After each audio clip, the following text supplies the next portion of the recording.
जय हिंद दोस्तों। ज्ञान ईडू में आप लोगों का एक बार फिर से स्वागत है। हम लोग मराठा साम्राज्य देख रहे थे, जिसमें हम लोगों ने शिवाजी और शिवाजी के वंशज को देख लिया था और इनका प्रशासन भी हम लोगों ने देख लिया था। आज हम लोग देखेंगे पेशवा। ठीक है,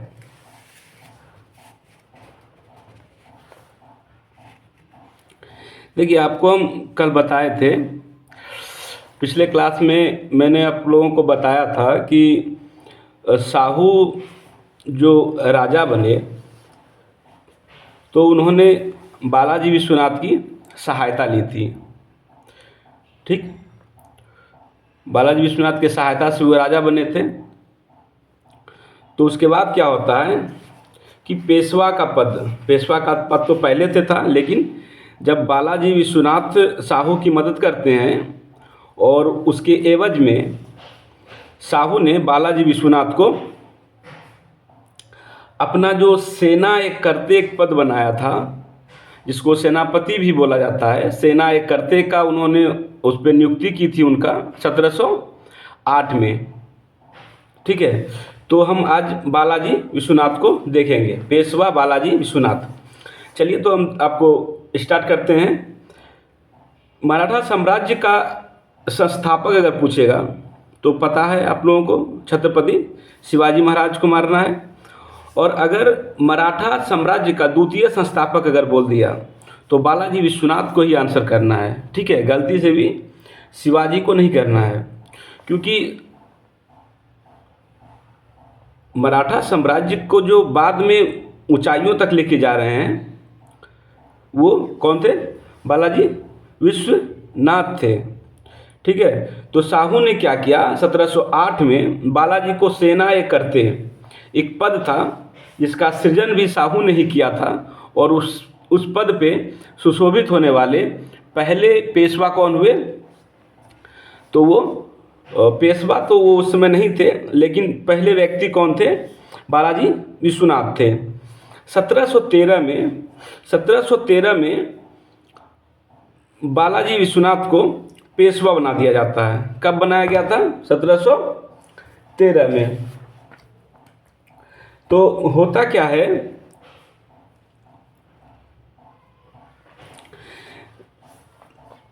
मुगलों और मराठों के मध्य जो था रिश्ते जो हैं कुछ बिल्कुल अनबन थे, क्योंकि मराठे जो थे वो बिल्कुल तीव्र गति से अपना विकास कर रहे थे। आपको हम बताए थे कि उन लोगों के पास गुरिल्ला पद्धति वो जानते थे, पहाड़ों में छिप कर के वार करते थे।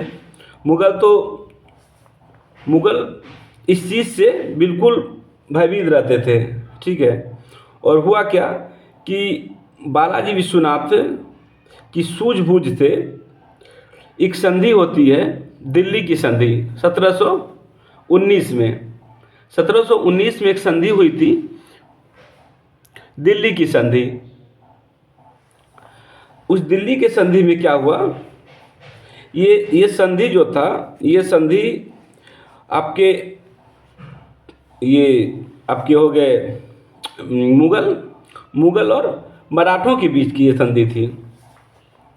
तो इसमें हुआ क्या कि जो शिवाजी का जो क्षेत्र था, जो मुगलों के पास था, जो शिवाजी का जो क्षेत्र था, जो मुगलों ने अपने अधीन कर लिया था, तो इस संधि के द्वारा वो सारे क्षेत्र साहू के अधिकार में आ जाएंगे।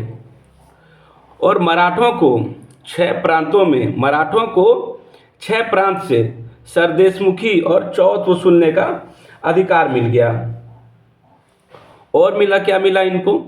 साहू का उत्तरदायित्व होगा कि दक्षिण भारत में शांति व्यवस्था कायम करना, ये साहू का अधिकार होगा।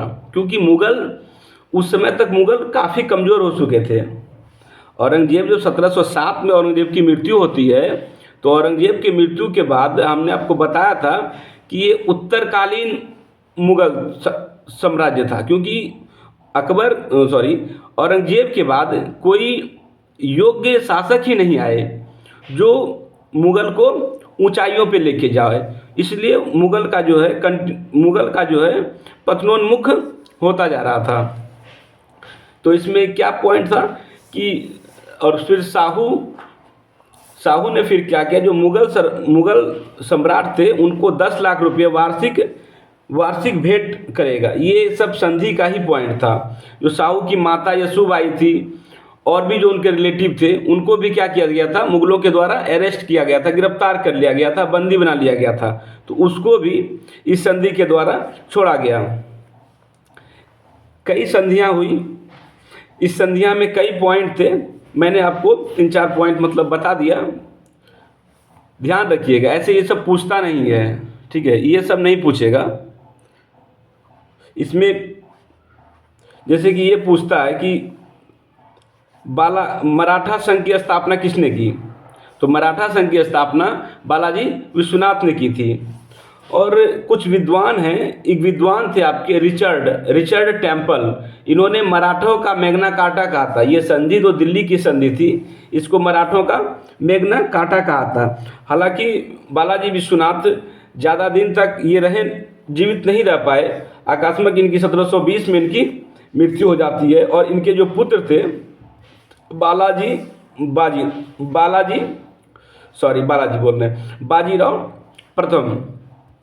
बाजीराव प्रथम इसके पुत्र थे।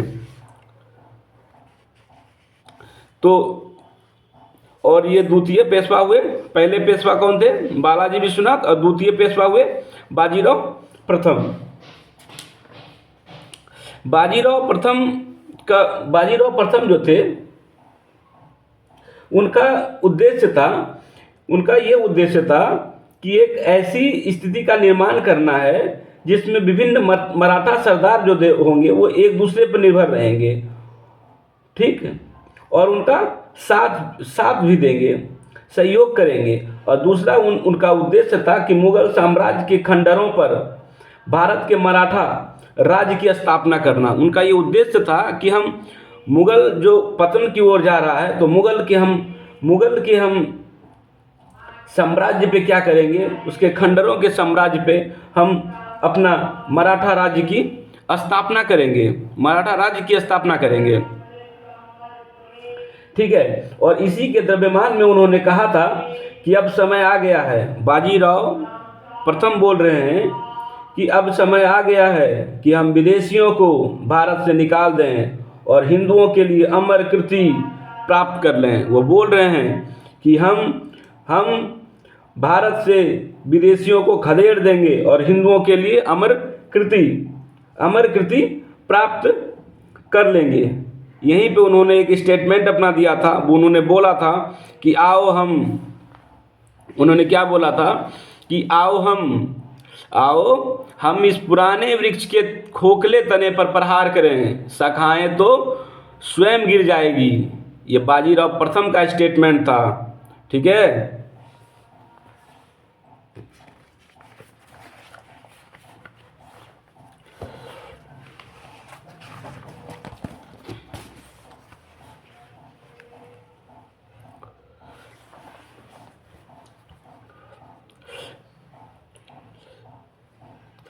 आपके बाजीराव जो प्रथम थे, बाजीराव प्रथम का ये उनका सोच था, ये उनका विचार था कि मराठा का जो पताका होगा वो कृष्णा नदी से लेकर के अटक तक फहराया जाएगा। कृष्णा नदी आप लोग को हम कभी जब मैप पढ़ाएंगे तब दिखाएंगे कृष्णा नदी।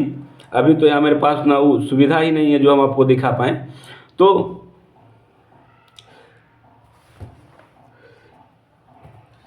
कृष्णा नदी से लेकर के अटक तक जो है इनका पताका फहरा रहा है। इन्होंने बाजीराव प्रथम ने गुजरात में मालवा, बुंदेलखंड, दिल्ली, भोपाल कई शासकों पर इन्होंने आक्रमण किया और उन्हें अनियंत्रित किया एवं चौथ देने के लिए क्या किया, मजबूर किया था। क्या देने के लिए? चौथ देने के लिए। देखिए, एक है कि दिल्ली पर भी इन्होंने आक्रमण किया, बताया ही हम आपको। कि बाजीराव केवल 500 घुड़सवारों के साथ दिल्ली पर आक्रमण कर देते हैं। मात्र 500 घुड़सवार के साथ, सोचिए बादशाह जहाँ रहता है वहाँ 500 घोड़ा लेके आक्रमण कर दिए।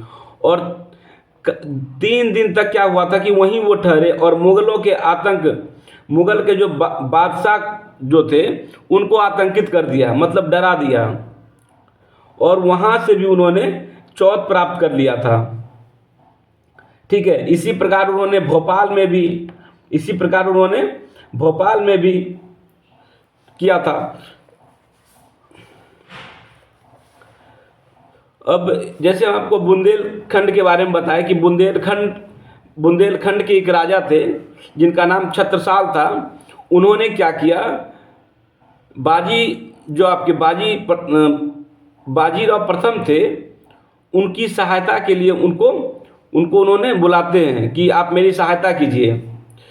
बाजीराव प्रथम सहायता के लिए गए वहाँ, लेकिन मेन पॉइंट क्या है यहाँ पे बताना चाह रहे हैं आपको कि मस्तानी नाम की एक नृत्यांगना थी।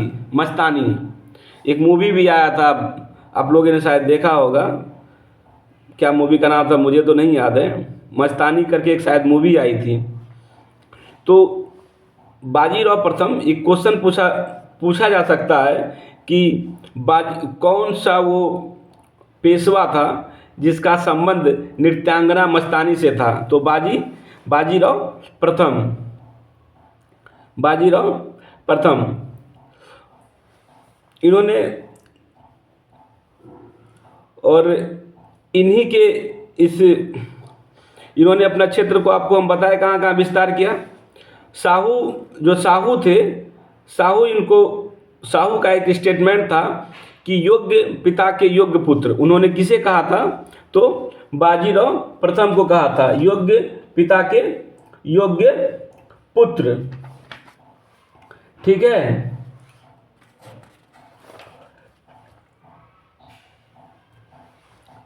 और 1740 में क्या होता है, बाजीराव की मृत्यु हो जाती है।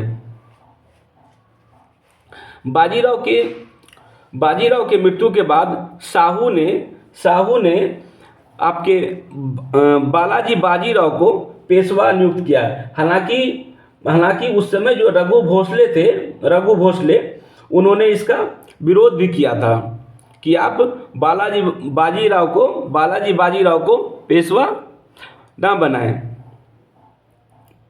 अगर एक क्वेश्चन पूछा जाता है कि सबसे ज़्यादा मराठा जो थे पेशवा, तो सबसे ज़्यादा वो कौन पेशवा था जो मराठा साम्राज्य का विस्तार किया, तो याद रखिएगा बालाजी बाजीराव। वो मिस्टेक नहीं कीजिएगा। देखिए हम बताते हैं आप लोग को। सबसे पहले आएंगे बालाजी विश्वनाथ, दूसरे आएंगे बाजीराव प्रथम, फिर आएंगे बालाजी बाजीराव 1740 से लेकर 1761 तक रहेंगे। और साहू ने इनको पेशवा बनाया। सबसे अधिक साम्राज्य विस्तार जो मराठा का हुआ बालाजी बाजीराव के समय में हुआ था। हम आपको बंगाल में पढ़ाए थे अलवर्दी खां के बारे में, याद होगा आप लोगों को। अलवर्दी खां को भी इन्होंने हराया था और हरा करके फिर संधि की, और संधि के बाद चौथ प्राप्त किया था वहाँ से। ठीक, हमने आपको पानीपत का पहला युद्ध पढ़ाया था, किसके किसके बीच हुआ था, कमेंट करके बताइएगा। ठीक है, अब हम पढ़ाते हैं आपको पानीपत का द्वितीय युद्ध। हम मीडिएवल हिस्ट्री में पढ़ाएंगे। और पानीपत का तीसरे युद्ध, हमने बोला था कि पानीपत के 3 युद्ध हुए थे, 1526 में, 1556 में और 1761 में। तो ये 1761 में है पानीपत का तृतीय युद्ध। पानीपत का जो तृतीय युद्ध हुआ था वो अहमद शाह अब्दाली, कौन था अहमद शाह अब्दाली? मुगल जो थे अहमद शाह के समय इसका आक्रमण हुआ था। और इसका पोतवा क्या था, नाम था इसका पोता जो था जफर, वो भी आक्रमण किया था। अभी तो पढ़ाए थे रंजीत सिंह के पास, याद आया? कमेंट करके बताइएगा कि रंजीत सिंह को लाहौर का राजा किसने स्वीकार किया था, कमेंट करके बताइएगा आप लोग। ठीक है, अलवर्दी खां हमने बताया पानीपत का तीसरा युद्ध 1761 में हुआ। इसमें जो मराठा का जो नेतृत्व कर रहा था वो सदाशिव राव कर रहा था, सदाशिव राव। और इसमें क्या हुआ कि मराठों ने क्या हुआ कि मराठे ये युद्ध हार गए। एक क्वेश्चन पूछता जाता है कि पानीपत का तृतीय युद्ध जो हुआ था उसका प्रत्यक्षदर्शी कौन था। याद रखिएगा, उसका प्रत्यक्षदर्शी था काशीराज पंडित। काशीराज पंडित, याद है ना, काशीराज पंडित। ठीक। एक विद्वान है आरसी सरदेसाई, आरसी सरदेसाई। पानीपत के तृतीय युद्ध के बारे में इसका कथन था। इसने बोला था कि पानीपत के तृतीय युद्ध ने यह निश्चित नहीं किया कि भारत पर कौन शासन करेगा। देखिए सुनिएगा, पानीपत के तृतीय युद्ध में यह निश्चित नहीं किया कि भारत पर शासन कौन करेगा, बल्कि यह निश्चित कर दिया कि भारत पर कौन शासन नहीं करेगा, अर्थात मराठा शासन नहीं करेंगे। यह भारतीय इतिहास में एक नया मोड़ था, क्योंकि अहमद शाह अब्दाली पानीपत का तृतीय युद्ध जीता जरूर था, लेकिन वो यहाँ शासन नहीं करता। वो यहाँ अपने देश अफगानिस्तान लौट जाता है और मराठा हार चुके थे, मराठा हार चुके थे। और अब यहाँ कौन था? मुगल तो पहले ही कमज़ोर थे। यहाँ कौन था जिसको अपना स्वर्णिम युग दिखाई दे रहा था कि मेरा इतिहास स्वर्णिम होने वाला? वो थे ब्रिटिश। ब्रिटिश जो थे, अब उन्हें अगर सिर्फ किसी से डर था तो वो सिर्फ मराठा से डर रहे थे। उन्हें लगता था कि मराठा में वो अभी क्षमता है जो हमें हमारे ईंट से ईंट बजा सकता है। लेकिन मराठे क्या हुए? पानीपत के तृतीय युद्ध में 1761 में अब्दाली शाह से हार गए। ठीक है, अब्दाली शाह से हार गए। और हारने के बाद क्या हुआ? क्या हुआ? हारने के बाद जो आपके बालाजी बाजीराव थे, उन्हें इतना आहत लगा, उन्हें इतना आहत लगा कि वो उनकी मृत्यु हो गई। आहत से ही, सिर्फ आहत से उनकी मृत्यु हो जाती है।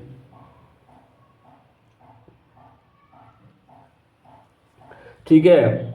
अब नेक्स्ट जो पेशवा आएंगे वो माधव राव आएंगे 1761 से लेकर 1772 तक। माधव राव जो थे वो बालाजी बाजीराव के पुत्र थे, बालाजी बाजीराव के पुत्र थे। मराठा साम्राज्य का उत्थान की ओर अगर कोई लेके गया तो वो माधव राव थे। माधव राव बालाजी बाजीराव के बाद एकमात्र ऐसे पेशवा थे जिन्होंने मराठा साम्राज्य को एक ऊंचाइयों की ओर लेके गए। उन्होंने निजाम, हैदर अली बताए थे मैसूर में आपको, निजाम, हैदराबाद के निजाम, हैदर अली, मालवा, बुंदेलखंड, जाटों, रूहेलों, सबको इन्होंने क्या किया था? विवश कर दिया था चौथ देने के लिए। इसका ये अर्थ हुआ कि सारे सेनाओं ने संधि कर ली। सारे जो निजाम हुए, आपके जो आसपास के जो भी क्षेत्र थे, उन्होंने क्या किया? इनसे संधि कर ली और चौथ देने के लिए भी विवश हो गए थे। और शाह आलम द्वितीय, मुगल बादशाह जो शाह आलम द्वितीय था, तो माधव राव के संरक्षण में क्या हुआ था? माधव राव के ही संरक्षण में शाह आलम द्वितीय जो है वो राजा बना था। माधव राव का संरक्षण पाके ही शाह आलम द्वितीय राजा बना था। क्रम याद है कि नहीं आप लोग को? बताए थे क्रम। देखिए, और उसके बाद क्या होता है कि 1772 में हमने बताया आपको, शाह आलम द्वितीय अपने संरक्षण पर मुगल सिंहासन पर बैठा।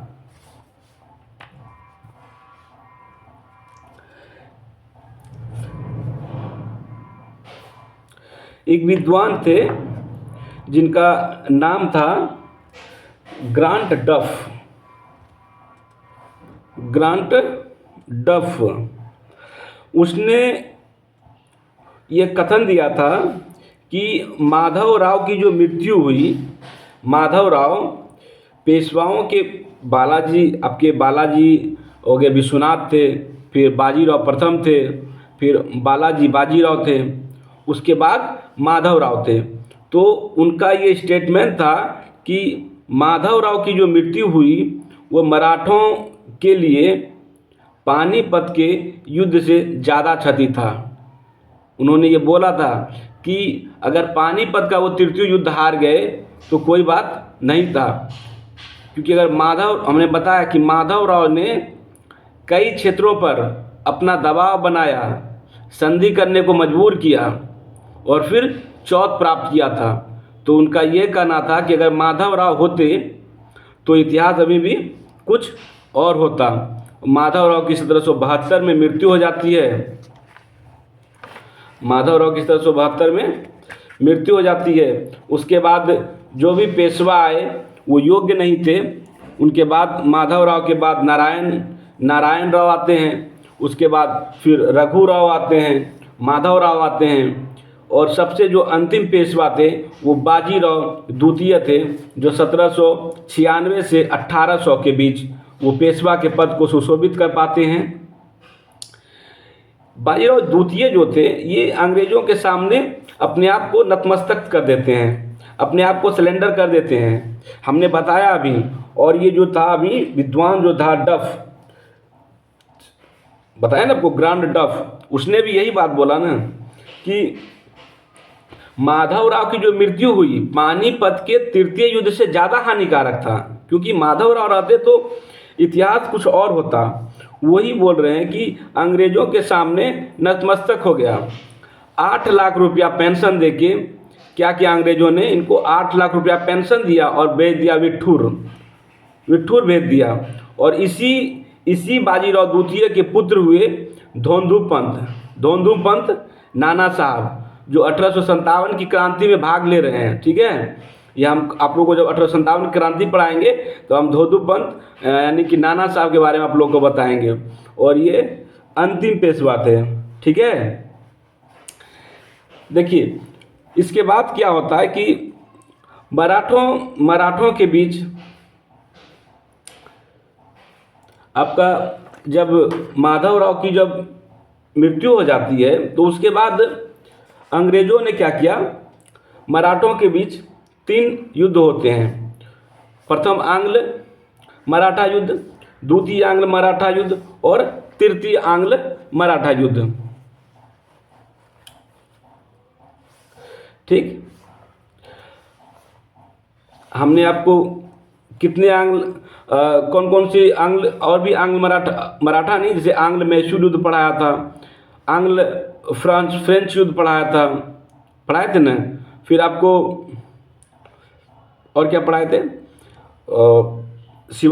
शिवाजी बोलते, रंजीत सिंह के साथ हुआ था।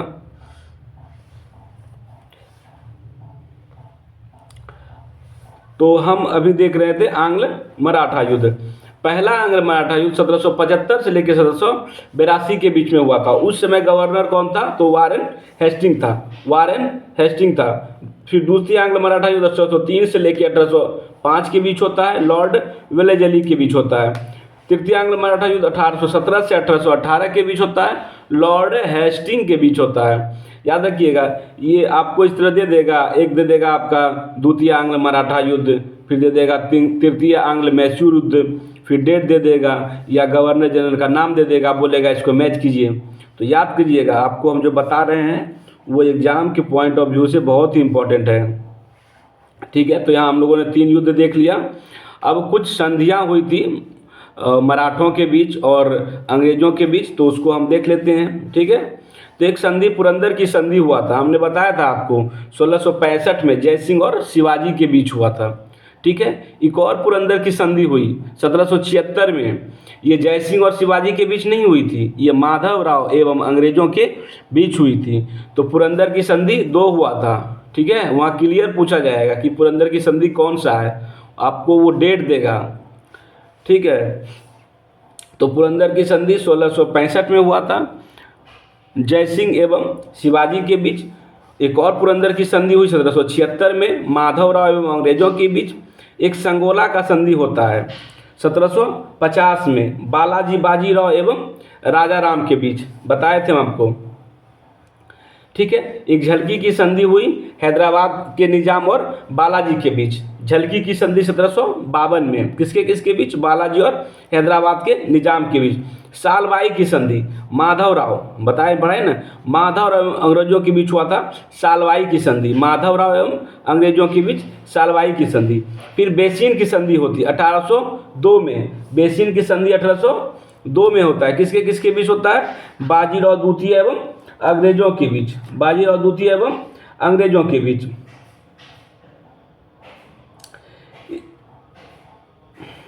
ठीक है,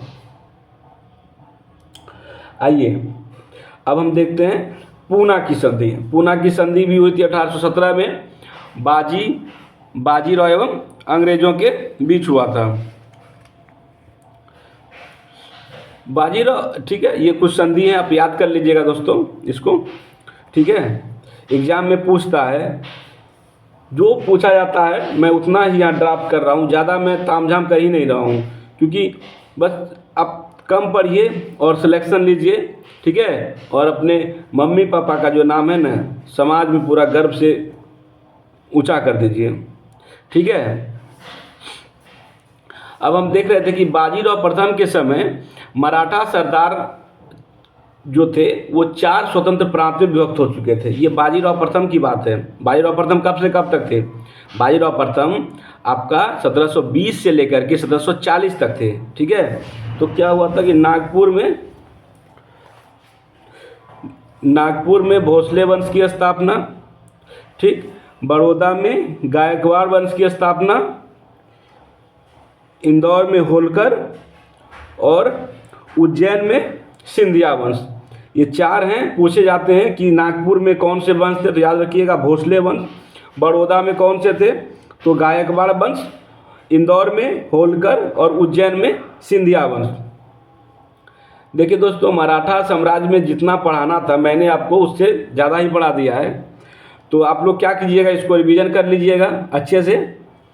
अब कुछ टॉपिक बचे हुए हैं, जैसे अवध है और भी कुछ जो मिसलेनियस टाइप के होंगे, कुछ छोटे छोटे राज्य हैं, तो उसको हम क्या करेंगे, कल हम उसको सोच रहे हैं कि आपको पढ़ा के ये फिर नवीन राज्य आपका ख़त्म हो जाएगा।